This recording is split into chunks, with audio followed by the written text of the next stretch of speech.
Que el Señor esté con ustedes. Del Santo Evangelio según San Juan.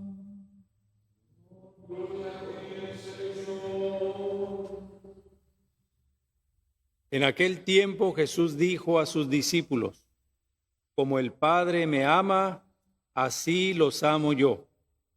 Permanezcan en mi amor. Si cumplen mis mandamientos, permanecen en mi amor, lo mismo que yo cumplo los mandamientos de mi Padre y permanezco en su amor.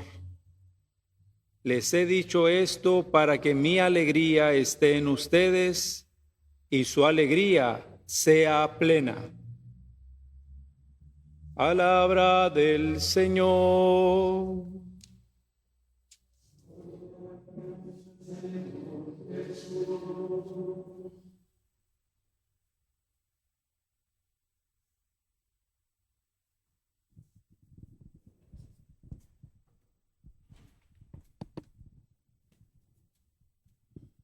Queridos hermanos y hermanas, hoy celebramos la fiesta de San Matías Apóstol. Ciertamente él no fue uno de los primeros 12 a quienes Jesús escogió y llamó por su propio nombre para constituirlo en apóstol suyo. Sin embargo, en el libro de los Hechos de los Apóstoles, en el capítulo 1, antes de Pentecostés, en esos 10 días que transcurrieron entre la ascensión del Señor al cielo y la venida del Espíritu Santo, se nos narra que los 11 se congregaron convocados por Pedro para tomar una decisión importante. Judas ha desertado del ministerio. Judas ha traicionado a Jesús. Judas ha muerto, se ha suicidado. Es necesario que alguien ocupe su cargo. Como desde el principio la comunidad cristiana tiene conciencia de que los apóstoles son seres frágiles, seres que pueden fallar, seres que pueden desertar, seres frágiles que pueden morir. Pero como el ministerio apostólico fue instituido para siempre, de tal manera que Jesús quiso que el ministerio apostólico se transmitiera de generación en generación a través del sacramento de la imposición de las manos. Y así tenemos ahora la elección de Matías para suceder a Judas como el primer sucesor de uno de los apóstoles, de Judas el traidor. Quisieron escoger a alguien que hubiera seguido a Jesús desde el principio, desde que fue bautizado por Juan en el río Jordán, y lo hubiera acompañado a lo largo de esos 3 años en que él anunció el evangelio hasta el día de su ascensión, de tal manera que pudiera dar testimonio de las palabras y de los hechos del Señor Jesús. Y así Matías fue asociado a los 11 para constituir de nuevo un grupo de 12. Después Jesús mismo, en Damasco, elegiría y llamaría personalmente a Pablo, y desde entonces Pablo quedó asociado al número de los apóstoles. Pero lo importante es considerar, por una parte, que el ministerio apostólico continúa en la iglesia y que continúa por la acción del Espíritu Santo y el sacramento de la imposición de las manos. Y que hay una sucesión desde el principio hasta nuestros días. La sucesión apostólica que llevan sobre sus hombros quienes desarrollan el ministerio episcopal, sucesores de los apóstoles de una iglesia que peregrina en el mundo. La segunda cosa que llama la atención es el papel de Pedro. Los 11 se reúnen, se congregan, porque Pedro los convoca. Los 11 deciden elegir a alguien porque Pedro lo solicita. Desde el principio, la comunidad cristiana tiene clara conciencia de que dentro del colegio apostólico Jesús encomendó una misión singular y muy especial a Simón, a quien le puso el nombre de Pedro y al cual le prometió: tú eres la piedra sobre la cual edificaré mi iglesia. A ti te daré las llaves del reino de los cielos. Lo que tú ates quedará atado en el cielo. Lo que tú desates quedará desatado en el cielo. Promesa que fue ratificada después de la resurrección, cuando Cristo le encomienda a Pedro: apacienta mis corderos, apacienta mis ovejas, y lo constituye en cabeza del colegio apostólico. La iglesia edificada sobre el cimiento de los apóstoles es consciente del papel singular que le compete a Pedro y a sus sucesores. Pedro murió, fue martirizado en Roma, siendo obispo de Roma. Y desde entonces, aun estando en vida algunos de los apóstoles, el obispo de Roma, sucesor de Pedro, ha tenido un papel preponderante en la vida de la iglesia. Tiene el primado sobre la iglesia universal. Dos cosas pues notables en esta fiesta de San Matías. Pero continuando nuestra lectura del libro de los Hechos de los Apóstoles,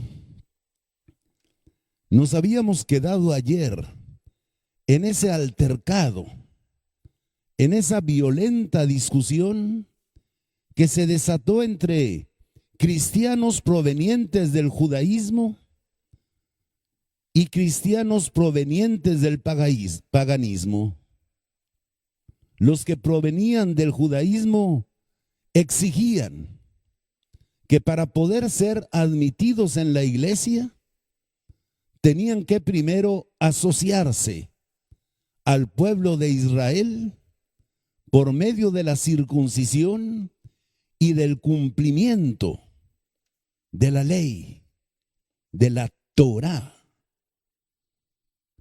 Y cómo esa discusión violenta solo paró cuando dijeron: consultemos a aquellos a quienes Jesús encomendó su iglesia. Vayamos a Jerusalén para hablar con los apóstoles. Y así, el día de hoy, vemos cómo se realizó ese primer concilio de la iglesia. Esa reunión de los apóstoles con los presbíteros que estaban a cargo de las comunidades. Nuevamente se hace la discusión. Algunos cristianos venidos no solo del judaísmo, sino de la secta de los fariseos, que querían la observancia perfecta de la Torá, de la ley de Moisés, exigían de los paganos lo mismo. Exigían lo mismo de los paganos. Y Pedro, nuevamente interviniendo como cabeza del colegio apostólico, toma la palabra. Hermanos, ustedes saben que el Señor me encomendó a mí, primero, antes que a nadie, anunciar el evangelio a los paganos. Como Él no hizo distinción de personas, como Él les otorgó el mismo Espíritu Santo que nosotros hemos recibido, como Dios los purificó por medio de la fe en Jesucristo, que es lo que nos salva, nuestra fe en Jesucristo. No irritemos a Dios, no irritemos al Espíritu Santo, imponiendo sobre los hombros de los paganos cargas insoportables que nosotros mismos no hemos sabido sobrellevar. No impongamos. La ley de Moisés podríamos considerarla desde dos aspectos.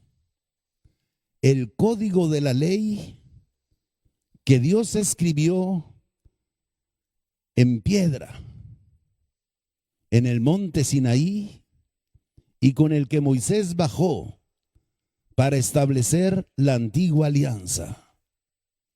En esas tablas de la ley que constituyen el código de la alianza están los 10 mandamientos que tienen validez universal en el Antiguo y en el Nuevo Testamento.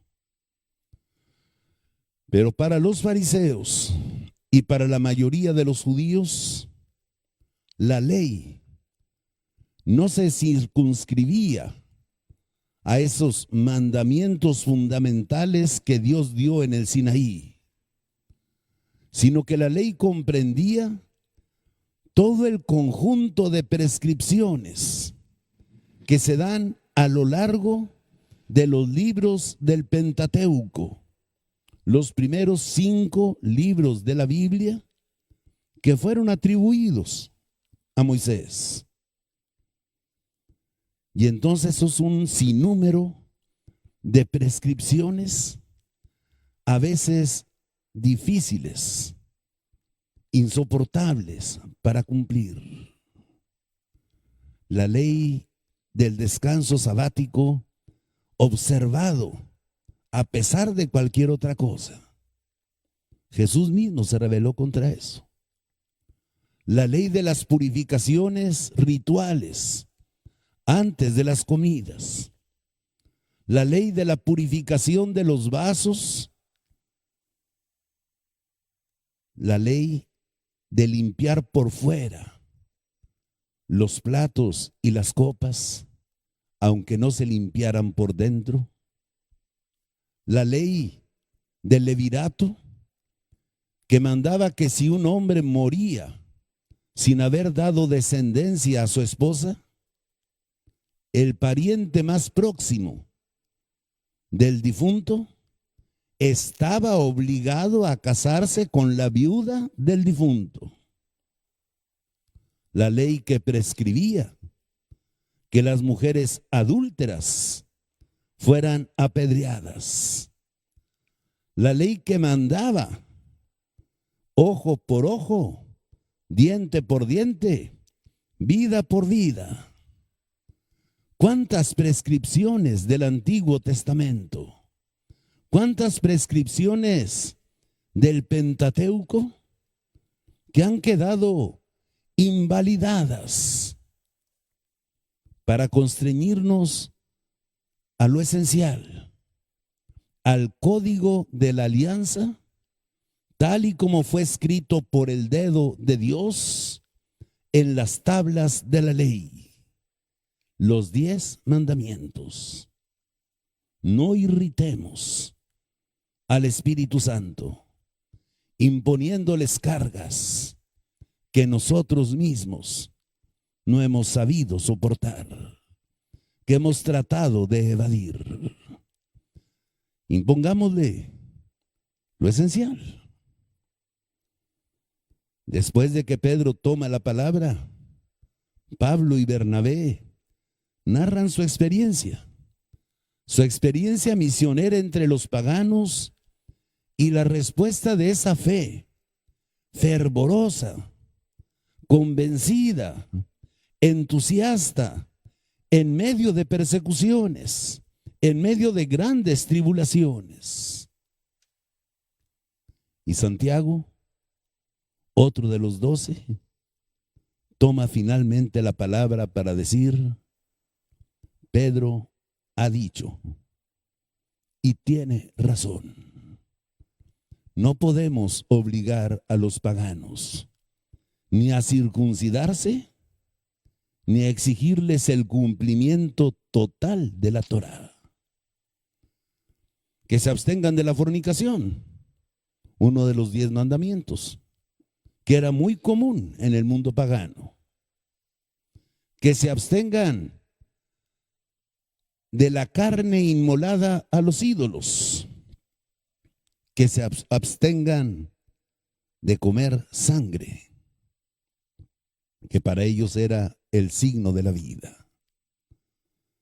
Y así quedaron nada más esas 3 prescripciones. Tiempo después, Pablo también quitará el abstenerse de la carne inmolada a los ídolos. En muchas de las comunidades venidas del paganismo, la gente pobre, la única forma que tenía de comer carne era la carne barata que se vendía en los mercados después de haber sacrificado animales a los dioses. Y Pablo dice: no tengan miedo. Los ídolos no son nada. Los ídolos no existen. Ustedes no entran en comunión con los ídolos o con el demonio si consumen de esa carne. Pero si ustedes ven que otro hermano se escandaliza, absténganse. Prefieran no comer carne. Y así es como el primer concilio llega a esa conciliación, a un consenso. Una iglesia que trata de vivir en el diálogo, en la apertura, en la mutua escucha. Una iglesia que no acepta ni fundamentalismos, ni fanatismos de ningún tipo. Una iglesia que está abierta. Una iglesia que está unida en lo esencial, pero que es católica y abierta a la diversidad. Una iglesia que se mantiene una en lo necesario y diversa en lo que es opinable. Una iglesia en la que nadie jamás debe imponer a los demás su propia devoción, su propia espiritualidad, su propia manera de entender la fe. Hay quienes se aferran. Hay quienes se aferran. Hay quienes dicen: no, es que tienes que hacer el retiro de iniciación, porque nada más los de renovación nos vamos a salvar. Pues no. Ha sido un buen instrumento, muy valioso. Vívelo, pero no lo impongas. Tampoco quieras que todos sean cursillistas. Tampoco quieras que todos sean Legión de María. Tampoco quieras que todos sean de la Orden Seglar Franciscana. Hay diversas espiritualidades y cada uno de nosotros es libre para escoger entre esas espiritualidades. A veces a los padres les he dicho, me molesta que a veces llegan ustedes como párrocos a una comunidad y ustedes vienen entusiasmados por el movimiento carismático y luego empiezan a exigir, todos de pie, pónganse, aplaudan, bailen, aplaudan, levanten los brazos. Y la señora aquella ya mero atrás o a media fila, está así nada más. Usted también, señora, sacude la polilla, ándele a aplaudir y a bailar. Y la pobre se siente avergonzada. Y también me molesta lo contrario, que si una comunidad tuvo un párroco carismático que enseñó a sus fieles a rezar el Padre Nuestro levantando los brazos o agarrándose de la mano, llega el nuevo párroco y dice no. En el misal dice que el sacerdote levanta las manos, así que ustedes bajen las manos. Pues sí, en el misal dice que el sacerdote levanta las manos, pero yo no he visto que diga que los demás no levanten las manos, o que a fuerzas quieran poner 6 velas o 4 velas, cuando eso es una posibilidad que del misal romano, pero que por lo menos debe de haber 2 velas. No impongamos a los demás cargas innecesarias. Y lo que decimos de fundamentalismos y fanatismos en la vida de la iglesia, tenemos que aplicarlo en toda nuestra vida. En la iglesia caben todos los partidos. Que nadie quiera que la iglesia sea priista, o panista, o perredista, o morena. La iglesia será institucional. Respetará a la autoridad que el pueblo elija, sea del partido que sea. Pero la iglesia no se casará jamás con ningún partido. La iglesia no será fundamentalista y fanática de ninguna opción social, ideológica o política. Nuestra adhesión es a Cristo. El que quiera conocer la ley de Moisés, que vaya a la sinagoga. Allá lo predican, dice Santiago. Los que quieran conocer más de este partido o del otro, vayan a sus mítines. Para eso son. Aquí venimos a hablar de Cristo. Y a la luz de Cristo juzgamos lo demás. Por su parte, el Evangelio continúa diciéndonos que la relación entre Cristo y sus discípulos debe ser semejante a la relación entre Cristo y su Padre. Yo permanezco en Él, Él permanece en mí, así ustedes permanezcan en mí y yo en ustedes. El que cumple mi palabra permanece en mí, así como yo cumplo la palabra de mi Padre y permanezco en Él. El modelo de la iglesia es la Trinidad, una comunidad de personas capaces de dialogar y de llegar a consensos. Participemos en esta Santa Misa.